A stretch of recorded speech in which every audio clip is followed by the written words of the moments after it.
amen. To asoma me. Ose na sadia gwa musa obekura onyankopon wonim bie mu nti. Na senia mwamu se mubekura onyankopon ewo ni nimdie mu nti no. To asoma me. Onyankopon yi won ma adwena emfra. Onyankopon yi won ma adwene ayeden. Emfra. So wonya de emfra. Onye de emfata. Zalesi no ma diba wako enyala yisa wako Yesu la demotala. Jehovah dasilo nti eye wo wonu keke majaba bato awo yo wo nye fipo dono ba dasina gba. Hallelujah. Amen. Amen and amen. To asoma me kakra. Konti na wase nipa ade a entini nyina. Amumuyo. Sanipa na dua adwin ana ade a entini e wa asase so ne nyina no emumuyo enibre ne boni aye woni ma enibre se nipa be hu se oye mumuyo no eniboni enibre sa me bu me nua me ku me nua jani japade me ku me nua na ma jini ge me ku me nua na ma jini yire me ku me nua na ma jini kunu enu ene wo wiase yekoye ni Zalesi no mo hogbobola yisa odala emu bia bagaroma ma wo no vinya ma hosron ma wo no vinya ma hoazevi ma wo no vinya ma hokasi no le gbogoyo kata sika no ma sama wo bota na gbogoye bala no podom no ye ona ba wo la fukpam la nyibasia. Hallelujah. Amen. To asoma me kitu ni time ewudie akasa insisie obrabone ehwe wo ma le eyamade enaba vodi nyanya amawuwu afukokode ava paloma le gbagbaba o mate wa do dem o. Hallelujah. Amen.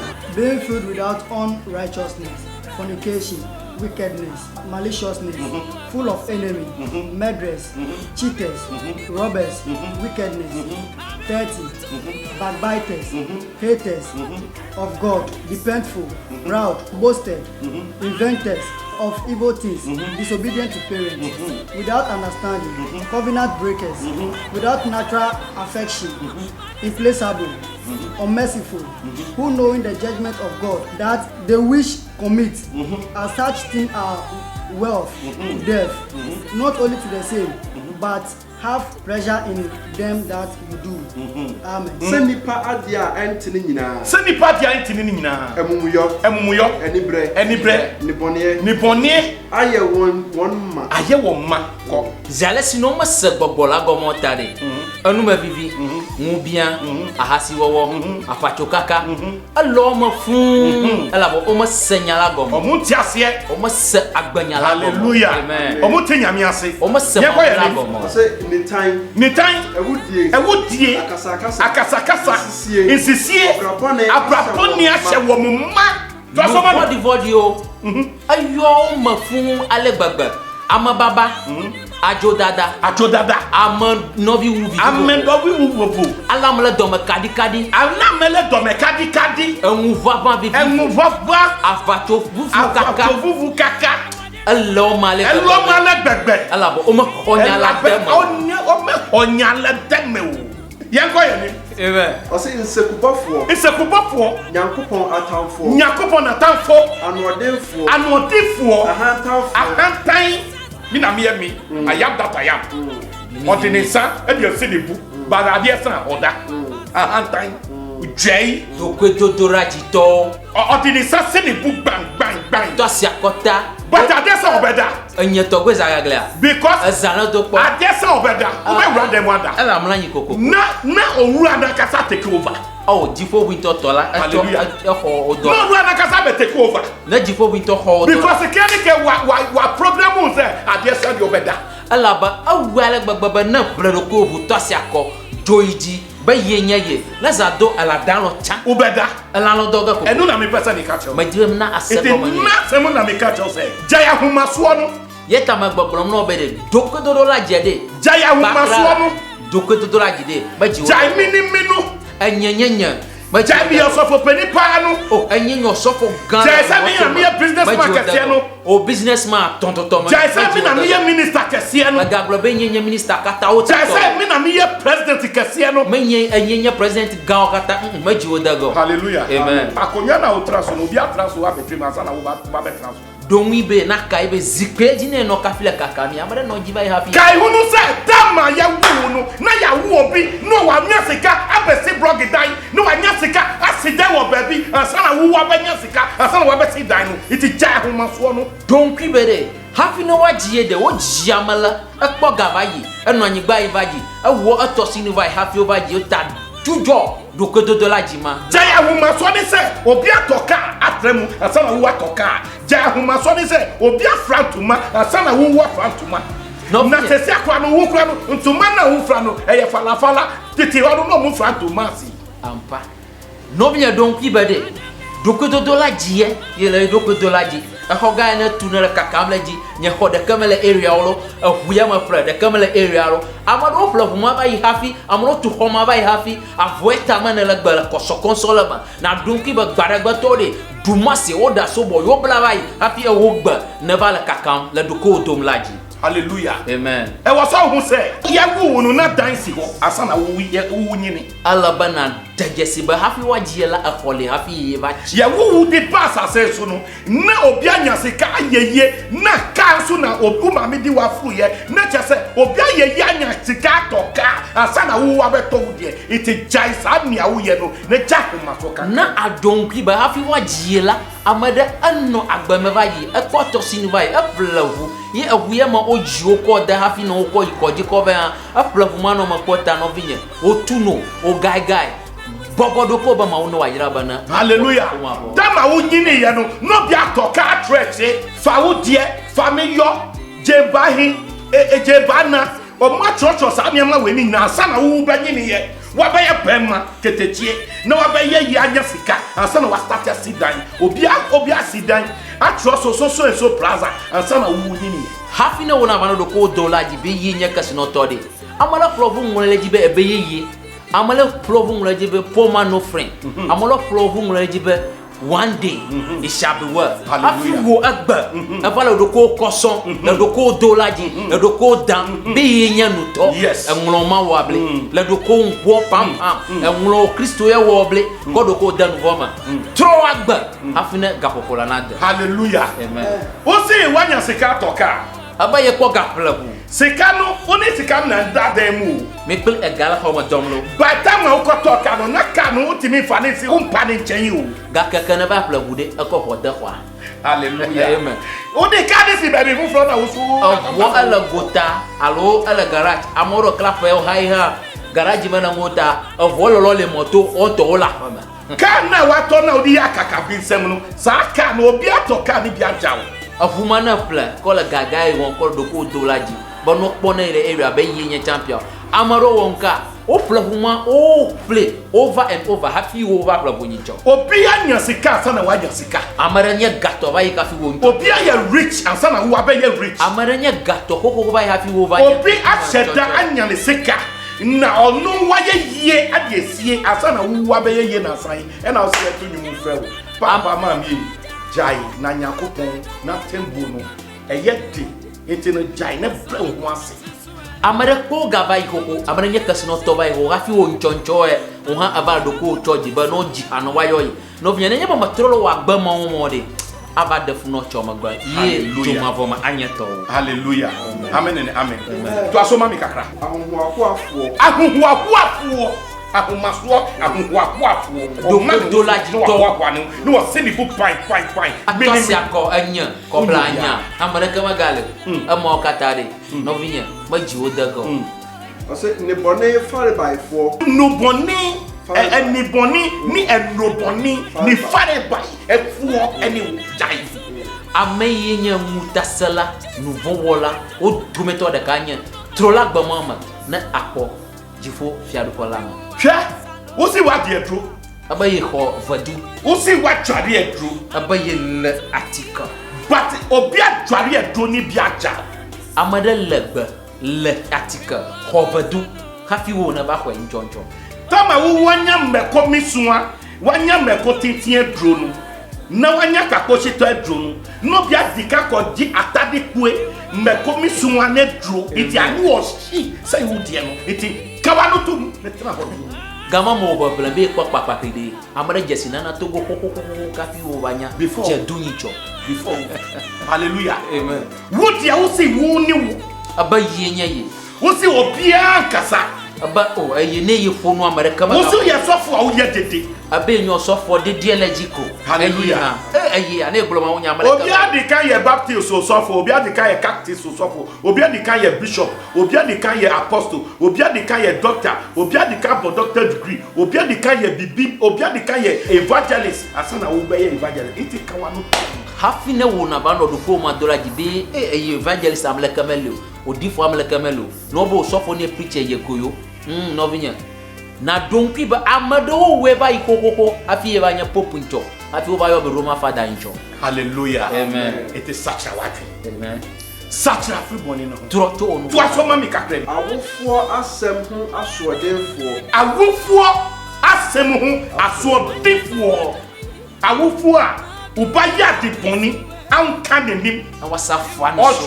Ose kena unboni ni ke. Ose se utiano but awofo at the boniefo. Munjai Mio jila yo na nya ba mi avie wo no gbagbla mi ekpo ba aya wo ma nyu mi agbani mi gatro brago lo ma gbagba to anya vinya kobla anya kule kwa kwa nya ba matrona na pa agbama mo gbereka mi ebe ma mana wu mana o asa. yo akuku pata ye wo nto a manyo na o tro la gbama yo ma na Sachira tro e wo Jesus di mu. la Yesu pa Ye ko ye ni. Woniti. Wo mu niti. Anya mi na mika. ata bala mi no mi nya kosiao Anya mi na mika. Bible ni neka. O se wo niti. Wa ti me ye wa boda. ngonglo kokwela monglela tagboma la so amayo adanu mo O se wo niti. tamala tagboma Ye ko ye ni. Apemsefo. Apamusayefo obi o sai nipa di nipa dem obi o sai nipa na brabo obi o sai nipa di sika obi o sai nipa di yede obi o sai nipa odi nipa konsolemu odi nipa ko yawo mu apamusayefo sana Bible no ka ti chai satra mio amayo nyama mu blela libuli la anaba madome akaka ehunlo ama malao ni be mi tro mi fa gbamo mo de no vinya joma vo anya mi to eye people there anot mi otagba anom ye jo tebe. hallelujah Amen. tasoma mi ka Wonido. wo ni do Woni mobrohunu. wo ni mobro No brani pokpo no wo ni ayamuhihie edi mu no brani pokpo na mo biara kamala na fa mama o mo la nya ayamuhihie ma obi no vinya na no brani pokpo na no wo manan hati wo. hallelujah Amen. chai nenya ayamuhihie Majiba na akma agba Twasoma mi na kakra bi. na First akwa to the last verse no.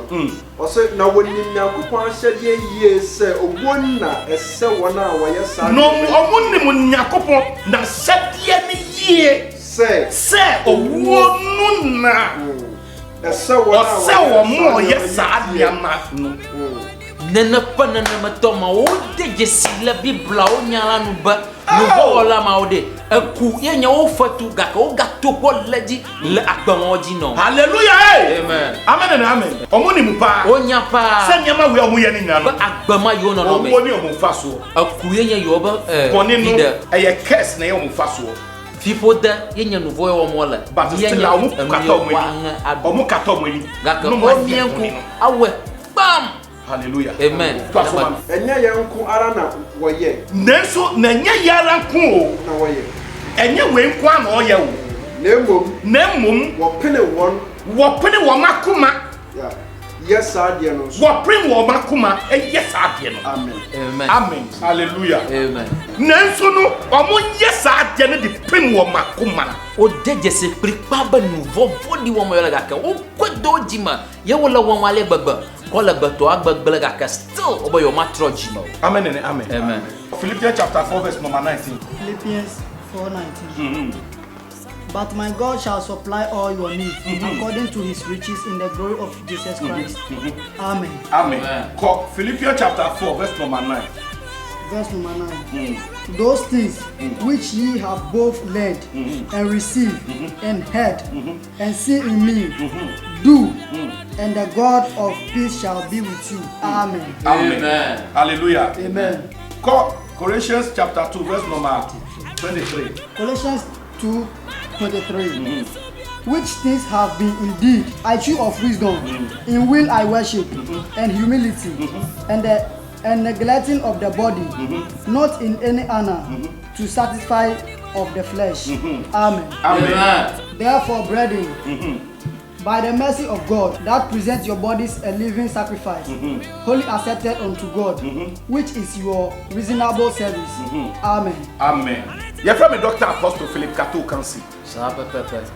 What me frame engineer Janelle. and abofo bakofo. The person me can be chill. Amen. Efa Yesu Kristo. Say sachafu wadwe. Sachafu boni ho. Adweboni a wafa no sachafu ho. Ade na enye wo de na wo di force na epre no. E de owuo bebrew. E de numie bebrew. Saa pepepe. Ebe ma wa hwase wa brabo mu. From 8:39 going. Yadi message emu ohwam ebe brew. Se ne ebe ya wa brabo no ebe transforming. Hwe wo yale Asia me wo ho ma o. Nya bala is mi dena. Wo yale diabetes a me wo ho ma o. Nele diabetes mi dena. Wo yale hepatitis me wo ho ma o. Nele hepatitis mi dena. Wadwe mu yale e kan obi a me wo ho. Sabi da jesi ba ye biada alo amada apasusuma mulam nyo abada kwaje tagbogbo bla mi dena. Obi yale otrashegbo ana epilepsy kokko ana blibli ne nyina no ye san yale. Mi dana janyi plo adovovo onye dovo disika bobo okoda na manje mi dana domo kata. Hallelujah. Asan so ye san yesunsumu bi ate ade. Obi se ne ye adwuma enkoso ne ye bibia enye yi ade bia mesumu bia na ye basa. Ye ho adwuma. Bomodi ase ube ba makachi ahomatrofo na etwebu no. Bomodi ase fa bi ne frɛ me. Ufa pe unya bomu pe na ma biu. Me biu ana me ni ye bon komo. Na uba me ho a me pese me kan be chew. Power and Authority Worship Center. Ye krobata no me be chew ni na. Ye krobata ni be ni. Ye wosoga kope Pensioners Association form office every Tuesday morning 7 o'clock up to 12 o'clock. Yapon. About 12 one crowd who frame me aminjina. After that ye wo in between Adan Sege ni corridor. Adan Sege any corridor mo fifin wo. Bridge kese ni so. So what you say bridge kese ni so.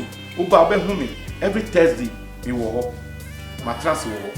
Ena ukọ tema live. Tema. Ukọ tema. Ubeba betumi wo tema. Community 18 inside Adona Hotel. Company so ubeba na mete ho. Na me ye consultation. Uba be mia ma frɛ ni nyina uba en kasa. Mia ma frɛ ni nyina uba en kasa. Uba ka wa no tu. Ne ka che me se so for ma ba. Uba ya afsa na oba dru ni chen na nya popa yi wo ani kira wo yi kira mbia ma na me ne wo ya bon komo. Ni aka no wo na odi komodi di beba. Oh papa say na ye mi. Asem na wo kai na enu kre na say afi enye danta bia na e danta wo. Danta ne se ni asika kokko bo anu aye bia boy ya ase no. So ti ase afi me hu yi kira ni bia ma ye ho adwuma ma. Na matasa weki na afi bi asodwe aye wo bi.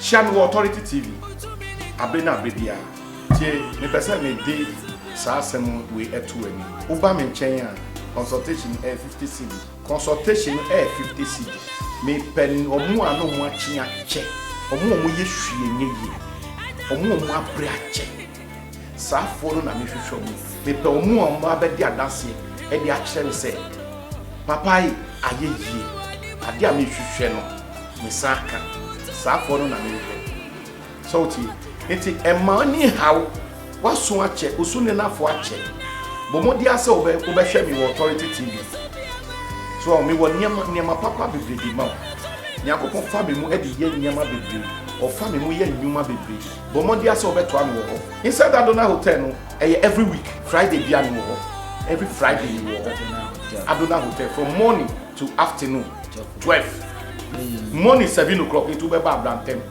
se ne be ya ubenya baby atra ide nyame srew so ti consultation kwa na me ye me nya asori ti ni yi me nya asori me ye consultation kwa o ba bra beto am na me ka wa ko sem kirew na yen draso na yen nya ho adwuma so ti o ba oye anya kopon di adum oye ngonwa so no me nto oboni oye me nto budgets me nto olive oil ena me nto oye bia nyakopon ama me ahabamma amedi ye oye no enu no me pam no me yi akere e wo TV no so kwan am fa so ye no me yi akere wo TV no so se ne be ya wobɛnya gidi ɛwɔ me no say yes Nyankopɔn akyerɛ me bibi ɛna ma yi akyerɛ wo so what you say ohia wo a ra wobɛba bɛnya wo ohia ba ba na me kyikyɛ kwa so what you ohia ware a ɛno kura de yɛnka